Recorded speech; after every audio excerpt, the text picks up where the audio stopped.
പരിഗണിക്കണം. അതെ, 2011 മുതൽ അവരെല്ലാം പിന്നെ MLA-മാരാണ്. അപ്പോൾ സ്വാഭാവികമായിട്ട് അവരുടെ കാര്യം പരിഗണിക്കണം എന്നുള്ളതാണ് നമ്മളുടെ അഭിപ്രായം. അല്ലാതെ ഗ്രൂപ്പിന്റെ പേരിൽ മാത്രമല്ല, ഞങ്ങളൊരു ജനറലായിട്ടാണല്ലോ ഇപ്പം. പാർട്ടിയിൽ അങ്ങനെ ഗ്രൂപ്പൊന്നും ഇല്ല. ഉറപ്പായിട്ടും ഒരു പ്രശ്നമില്ലാതെ അവസാനിക്കുന്ന. അല്ലാതെ ഞാൻ നേരത്തെ തന്നെ ഇന്നലെ തന്നെ പറഞ്ഞതല്ലേ. ഇന്നലെ തന്നെ നമ്മുടെ നിയുക്ത മുഖ്യമന്ത്രിയായിട്ടുള്ള VD സതീശനെ കാണുമ്പോൾ തന്നെ അദ്ദേഹം തന്നെ സൂചിപ്പിച്ചിട്ടുള്ളതാണ്. അത് മാത്രമല്ല, അതിനുശേഷം AICCയുടെ പ്രതിനിധികളും ഇന്നിപ്പോൾ KC വേണുഗോപാൽ അവരെല്ലാം വന്നിട്ടുണ്ട്. അതിലൊന്നും ഒരു തർക്കമില്ല. നമ്മുടെ വകുപ്പൊന്നുമല്ല പ്രശ്നം. ഈ പറഞ്ഞതുപോലെ 4 പ്രാവശ്യം MLA-മാരായ രണ്ടാളുകളുടെ കാര്യത്തിൽ പരിഗണിക്കണമെന്നുള്ള അഭിപ്രായം പറഞ്ഞിട്ടുണ്ടെന്ന് മാത്രമേ ഉള്ളൂ.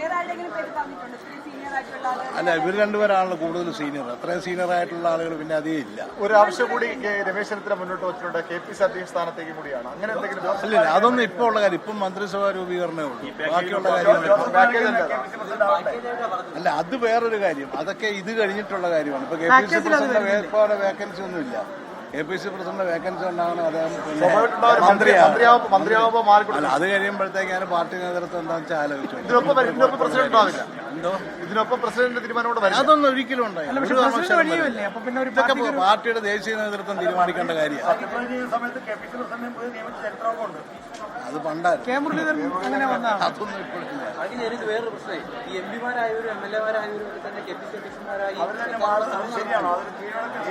ഇന്നിപ്പോ എനിക്ക് തോന്നുന്നത് അതങ്ങനെ ഒരു പാർട്ടിക്ക് നേരത്തെ ഒരു തീരുമാനം ഉണ്ടായിരുന്നു. ഒരാൾക്ക് ഒരു പോസ്റ്റ്, 1 man 1 പോസ്റ്റ്.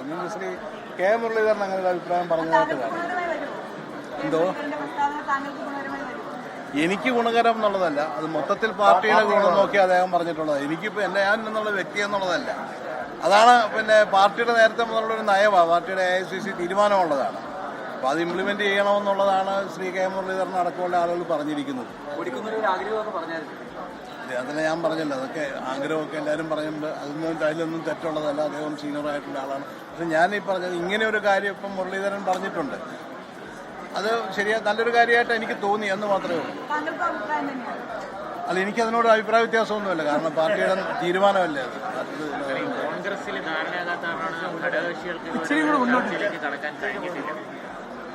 അല്ല, അതൊക്കെ ചെറിയ കാര്യം. ഒരു മന്ത്രിസഭാ രൂപീകരണത്തിൽ ഇത്ര പെട്ടെന്ന് ഒരു തീരുമാനം ഉണ്ടാകുന്നൊക്കെ അപൂർവമായിട്ടല്ലേ.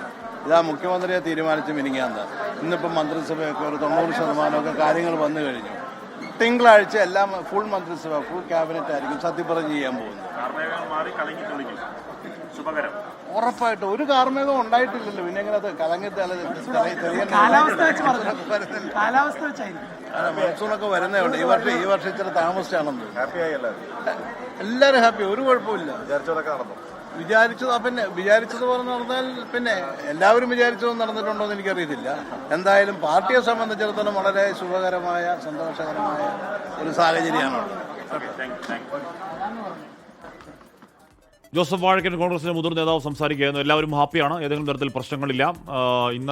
മെലിഞ്ഞാന്ന് മുഖ്യമന്ത്രി തീരുമാനിച്ചു. ഇന്നിപ്പോൾ മന്ത്രിസഭയിലെ 90% തീരുമാനമാകുന്നുണ്ട്. മറ്റന്നാൾ എല്ലാ മന്ത്രിമാരെയും സത്യപ്രതിജ്ഞയ്ക്ക് തയ്യാറെടുക്കുന്നു. നാളത്തെ കൂടി അത് ഫൈനൽ തീരുമാനമാകും. അങ്ങനെ ഇതുവരെ ചരിത്രത്തിൽ ഇത്ര വേഗത്തിൽ മന്ത്രിമാരെ തീരുമാനിച്ചൊരു കാലം ഉണ്ടായിട്ടില്ല എന്നടക്കമുള്ള കാര്യങ്ങൾ കോൺഗ്രസിന്റെ മുതിർന്ന നേതാവ് ശ്രീ ജോസഫ് വാഴക്കൻ. ഒരു സമയത്ത് ചർച്ചകളൊക്കെ വളരെ സജീവമായിരുന്നു. ജോസഫ് വാഴക്കൻ ഇക്കുറി ഒരു സീറ്റ് തീരുമാനിക്കപ്പെട്ട് അവിടെ പോയി പ്രവർത്തനം തുടങ്ങിയതാണ്. അതിനുശേഷമാണ് അവിടേക്ക് നാട്ടകം സുരേഷ് അടക്കമുള്ളവർ എത്തുന്നത്. അപ്പോൾ അങ്ങനെയൊക്കെയുള്ള ചില പ്രശ്നങ്ങൾ. പക്ഷേ അപ്പോഴൊന്നും ഏതെങ്കിലും തരത്തിൽ ശ്രീ ജോസഫ് വാഴക്കൻ അതിർത്തി പ്രകടിപ്പിച്ചിട്ടില്ല. അടിയുറച്ച കടുത്ത കോൺഗ്രസ്സുകാരനായി തന്നെ നിൽക്കുകയായിരുന്നു. എല്ലാ കാലത്തും അങ്ങനെ തന്നെയായിരുന്നു. പഴയകാല ചർച്ചകൾ വരുന്ന സമയത്ത് ഇപ്പോഴും ഒക്കെ ജോസഫ് വാഴക്കൻ അടിയുറച്ച ഒരു കോൺഗ്രസ്സുകാരൻ തന്നെയാണ്. കോൺഗ്രസ് മന്ത്രിസഭ അധികാരത്തിലേക്ക് സ്വാഭാവികമായി മുതിർന്ന നേതാവ് എന്നുള്ള നിലയ്ക്കിപ്പോൾ VD സതീശനും രമേശ് ചെന്നിത്തലയോടൊക്കെ RC-ക്കൊപ്പം ഒക്കെ ഒരുമിച്ച് തോളോട് തോൾ ചേർന്ന് പാർട്ടിയിൽ പ്രവർത്തിച്ച ഒരു നേതാവ് കൂടിയാണ് ജോസഫ് വാഴക്കൻ.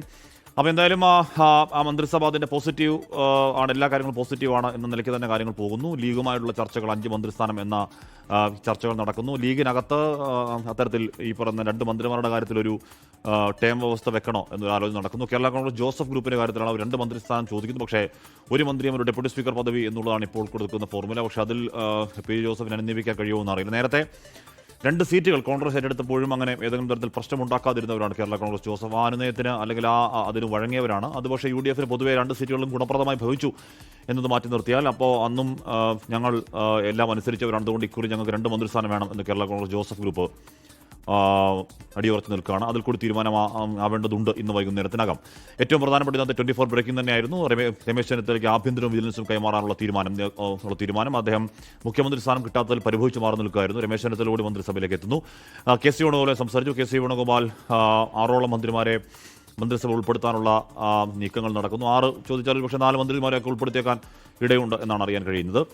അപ്പോൾ ഇന്ന് വൈകുന്നേരം അപ്പം നാളെ തന്നെ ഗവർണറുടെ പക്കൽ മന്ത്രിമാർ ലിസ്റ്റ് കൊടുക്കും. മറ്റന്നാൾ എല്ലാ മന്ത്രിമാരും തിങ്കളാഴ്ച സത്യപ്രതിജ്ഞ ചെയ്യുമെന്നുള്ളതാണ് നിയുക്ത മുഖ്യമന്ത്രി വി.ഡി. സതീശൻ അറിയിച്ചതും. ഇപ്പോഴും തലസ്ഥാനം കേന്ദ്രീകരിച്ച് സജീവമായ ചില ചർച്ചകൾ നടക്കുകയാണ്.